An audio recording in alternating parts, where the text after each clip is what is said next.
Here he is at last, the mystery man of India. Our first glimpse as the Rajputana came alongside at Marseille. And there's a woman of whom you've probably all read, but never seen in a picture. Miss Madeline Slade, the English daughter of an admiral, who now prefers to be known as Malara Ben. She's one of Mr. Gandhi's most devout disciples. She's leading the way ashore now, and just behind her comes Mr. Gandhi, dressed as he said he would be, in just his loincloth, even in the chilly climes of Europe. And he's carrying with him his pots and pans, which he declared at the customs.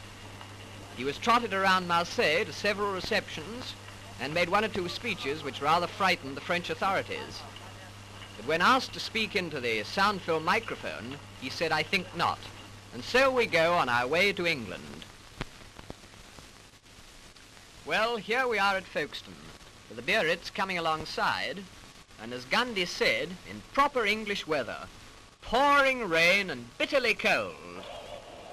Miss Slade was the first ashore to tend to the luggage, that is, the goat's milk, etc.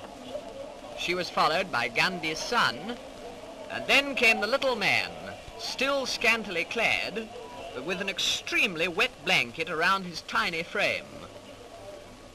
I'm sure he must have been frozen. We were in thick overcoats.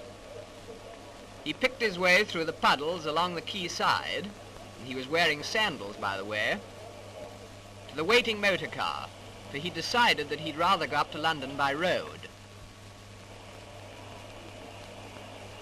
He insisted on sitting up in the front seat with the driver.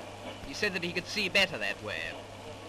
So he tucked himself in, and so off to London, whilst his followers went by the boat train. In town, quite a lot of people had waited in the pouring rain outside the Friends Meeting House on the Euston Road to see what he really looked like. But at first they were quite disappointed, because he went in the back way. But shortly afterwards he left by the front way. And then they really did see quite a lot of him, even his knees.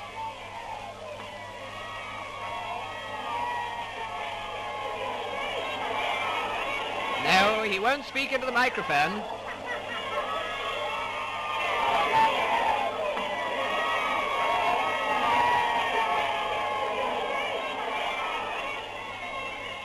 And so to his poplar home, where we leave this bizarre little man, whose coming has caused so much comment, complete with loincloth, spinning wheel and goat's milk, feeling sure that he cannot complain of his reception or the publicity he has received, from which, by the way, we always understood that he shrank.